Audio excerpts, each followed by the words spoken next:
Hey everyone, welcome to another great episode of Smooth Business Growth Podcast, where we share 15 minutes of fast-paced, pure marketing strategies proven to move the needle in your business. So I'm your host and Captain Lindsay Phillips. I am the founder of Smooth Sailing Business Growth, where we help busy entrepreneurs attract and acquire customers faster through powerful and consistent content marketing.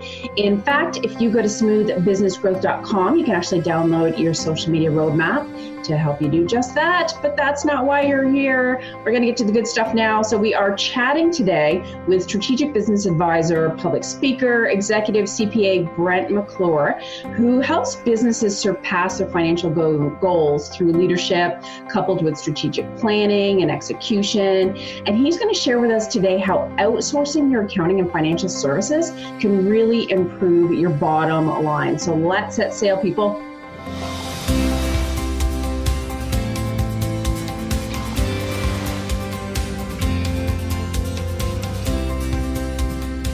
So welcome aboard, Brent. Hey, thank you so much for having me, Lindsay. Awesome. And we all, as business owners, need to focus on what our bottom line is. Sometimes you can get caught up in like planning and creating, but it's like, it's the dollars and cents that does count. So when you say, I've heard you say that ignoring your back office can ruin your business. What does that mean? So what do you describe as kind of the back office, and how, if you're not doing it well, how does it affect your bottom line? Sure. So I'm referring to the back office as like your accounting function, bookkeeping, payroll function, those things that historically were in the back, literally in the back office and didn't see the light of day. Yep. And so if you're not paying attention to that, it certainly can bring your business down or ruin your business, as I've said before. In ways it can do that, if you're not paying attention to your bookkeeping or you're not doing it at all, which I've come across several business owners that just don't do it at all, which is scary. Then how do you know where you are during the year or during the month or during the week even?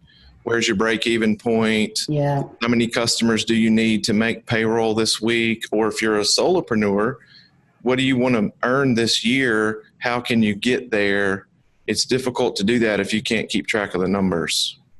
That's so true. And it's so easy to get wrapped up. You're just on autopilot and you're go, go, go. It is easy to forget all those things, but you need to. Yeah, absolutely. It's so easy to forget because you get most business owners, they are very good at a certain craft, and whatever that craft is, they're great at it, but they're not so good at business, at financial planning, at financial strategy, at things such as that. They don't have an MBA. They're not a CPA. Mm-hmm.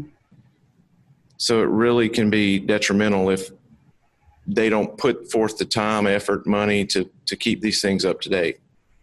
Do you find that not being an expert in those things, that it can feel overwhelming or intimidating? Do you get that a lot? Yeah, absolutely. I get that a lot. And sometimes just fear of the unknown. Like, do I have enough cash to make payroll or to make a quarterly tax estimate? I don't know, so I'm just not going to look. I know, denial, right? Just denial. Hopefully there's enough when I do look, or I'll just write a check and we'll see what happens. I see that a lot, unfortunately. But yeah, it's fear of the unknown and not really having a firm grasp on what all benefits you can glean from having a good set of records and knowing where if you're a service company, where your jobs are, or if you're in retail, what your stock is doing. And, great business owners can do some of this from the hip, or they just have the feel for the business. Yeah. But that still, you could elevate that feel if you had numbers to support it. That's true. So how often should we look at the numbers, and what kind of things should we be looking at? I think you should stay in touch with your numbers, daily. Certainly at a minimum, I would say monthly close and monthly financial reports for what happened during the month. But I believe that you should have forecasts, whether it's 1 year, 2 year, 3 year, and break that down to the week. if you want to get detailed. I like to have a 13-week cash flow that shows me or shows my clients what they project the cash that's coming in over the next 13 weeks and where it's going. So they make sure that they can meet payroll, or if it looks like they can't meet payroll or can't make a payment on a big order, then maybe they can shift other things around to make that happen without getting into an emergency. And I imagine too, it affects his taxes. I know for me, like my business, I didn't realize it as much, that my business has grown 60% consistently over the past 3 years, which while is awesome, but I just went into another tax bracket and I was like, oh, I almost threw up. Yes. And it's, sometimes you're on autopilot and you're busy and you're like, I'm glad I'm busy, but then you're like, holy crap. Right. What just happened? Where did that come from? Yeah. I see that so often in business owners. And so, again, that whole comment that you made that we're not necessarily expected to know all the ins and outs. And I know that you, of course, promote outsourcing for accounting and financial services. So how is outsourcing, because maybe some of us don't realize that you can outsource or what that looks like. So can you share how it's beneficial and kind of what it might look like for an entrepreneur? Sure, no problem. From the beneficial standpoint, it is very beneficial on the outsourcing piece because you are handing over your books and records to someone that has a good bit of experience, hopefully. And then that person is working on multiple clients. So they're not only working on your books and records and accounting, but they see what's going on in other industries, maybe in your same industry. And so they can give advice based on their experience and what they're learning from other clients. Also, if your business isn't grown to, a certain level, you may not want or need a full-time accountant on staff. Totally. And this would allow you to outsource that sort of on a part-time basis and spend a lot less money than bringing someone in full-time for an accountant. So the second part of your question as to how this would look, for me personally in my company, so we connect, we have phone calls or Skype, Zoom meetings. Your books and records come over to me, whether you're in QuickBooks or another program, Xero, FreshBooks, whatever it is. We've sort of worked in all of them. And so your books and your records are housed in that program, and we just manage that for you. So we clear the transactions, we reconcile the bank statement. Nice. We tie out all the assets and all the liabilities and the profit and produce financial statements. And then taking that a step further, we can sit down and talk about, like I mentioned earlier, that 13-week cash flow statement. We can talk about your goals for the year. If you want to make 60% more this year, what does that look like on a daily basis? Right. Or on a weekly basis? I guess that makes you more focused. Like, okay, I need to get 2 new clients next month in order to meet my goals. So therefore kind of reverse engineering it to figure out what it is that you need to do to get 2 more clients. Exactly. Yeah, exactly. I imagine too, having someone take on all the bookkeeping and the transactions. I mean, there's going to be way less errors and omissions, and I'm sure that saves you a ton of money in the long run. Yeah, absolutely. And the bookkeepers or accountants are going to be covered by errors and omissions insurance, so you're covered in case something does happen. But I did not know that. Yeah, it's very unlikely that something will happen when you're outsourcing like that. Yeah. I see a lot of businesses that have maybe the brother-in-law or their sister-in-law kind of doing the books, kind of answering the phone, kind of running a project, sort of doing payroll. And that normally doesn't equal success. That equals nightmare. It can be for multitudes of reasons. Yes, exactly. And then after a few years of that, they call me and they say, I don't know how we ended up here. Oh yeah. And I really need your help. So you can backtrack and help fix the mess, so to speak. Not that that's an ideal scenario, but it's not an ideal scenario, but I find myself doing it more and more. Yeah. It's sort of cleaning up the mess and getting the company up to speed today and then talking about how can we improve and grow and what are the goals looking forward. Right. So it's not so much, what I'm offering is not so much, what did we do last year? Right. Because historically that's been accountants. What did we do last year, last month, last quarter? I'm taking that along with what's going on right now and to talk about what's going on in the future. Ooh, I like that. Because you usually, it's, I don't know, I can't wrap my head around, financial forecasting and what I need to do to make XYZ happen. You just sometimes you just wing it. Right. No, I totally understand. Sometimes I wing it too, but yeah, that's, if we were working together and you said, I want to grow 60% again next year, then we can look at, okay, you need to do X, Y, and Z every month. Right. As a budgetary standpoint or a benchmark, in order to grow 60%. And if you exceed that time and time again, then maybe we reset our goal. Or if you come in under that, maybe we reset our goal. Do you find too that when companies are growing and growing quickly, they seem to spend more money as they grow and it can get a little out of control? Yeah, absolutely.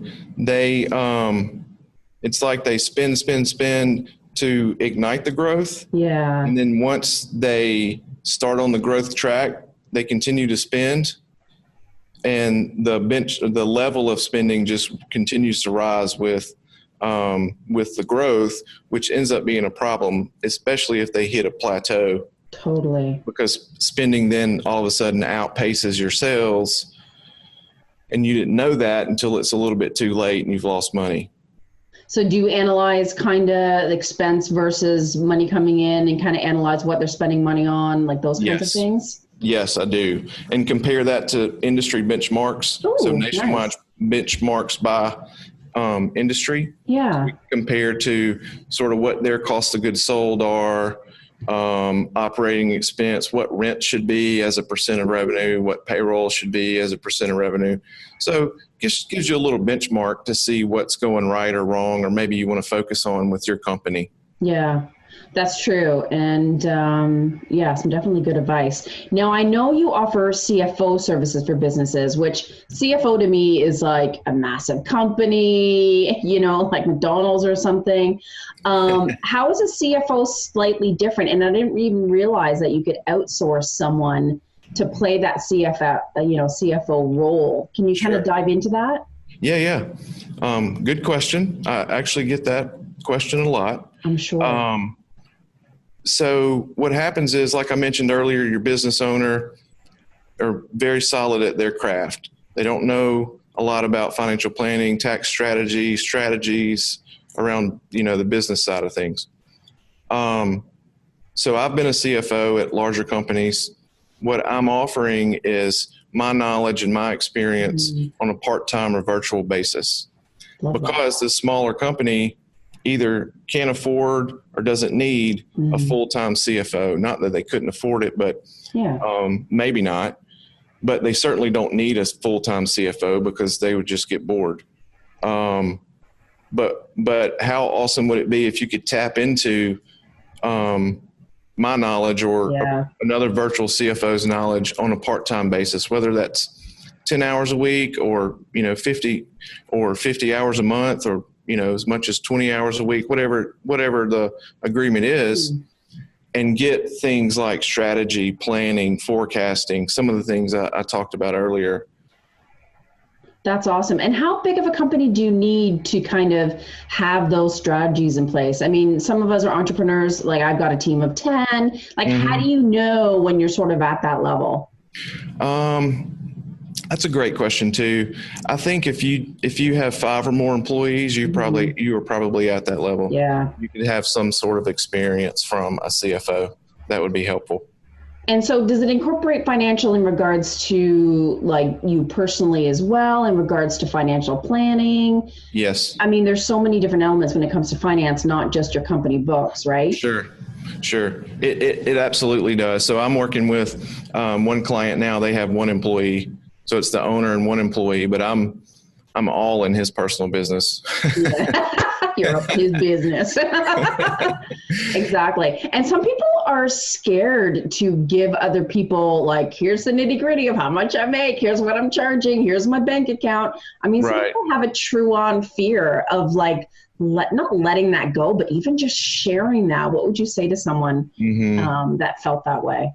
Yeah. So everything remains confidential. I'm not sharing it with anyone else. Think of me like your business therapist. Oh, I like that. With your therapist, right? So let me help your business. Let me be the therapist for your business. Yeah. And it does take a little while for people to put their guard down and say, okay, here are the keys to the books. Or I do suck at this, or I have made this mistake. Please help. Yeah. It is hard to admit those failties when it comes to finances. People are very guarded when it comes to that. Absolutely. And I'm not very judgmental. So it's always just let's get this cleaned up and get you on the right path. There's nothing. Your focus is getting them helped. Yeah. Hopefully there's nothing you did here that puts anybody in jail, and let's clean it up and move forward. Exactly. I love that. Yeah. Well, it sounds like you are solution oriented. Absolutely. Because again, I've talked about taxes on my podcast before with a couple of people, but not really like finances. That's the day-to-day nitty-gritty stuff, right? That affects us all. And if we don't have a grasp on it, and we're not aware or we're in denial, I mean, how can we truly move forward? It's right. Sucks when you're going through it, but it's so important. Yeah. But it can feel empowering, I think. Yeah, it certainly can. I've turned a lot of business owners from being fearful of this conversation to actually enjoying it. Oh, wow. Nice. Yeah, and taking ownership over their finances. Yeah, I love that. Now, I know you have some amazing resources. So can you share a great resource for our listeners, how they can get a hold of you, all that good stuff? Sure. So I'm on the web at brentmcclure.com. I'm on all the socials at LBMCPA. I have, for your listeners, over at Brent McClure /SBG, I'm going to have a 10 items to improve your cash flow listing. Also, we'll have a 10 tactics for a clean set of books. And then I'll also publish a pretty in-depth case study of how I've formed as an outside CFO for a company and actually turned the company around.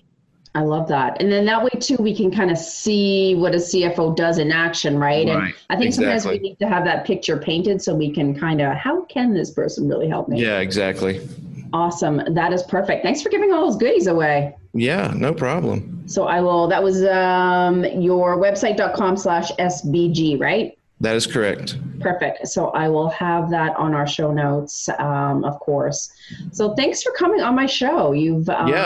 Thank you so much. I think you've inspired people to get a grip on their finances. Darn it. I hope so. Thank you so much for having me, Lindsay.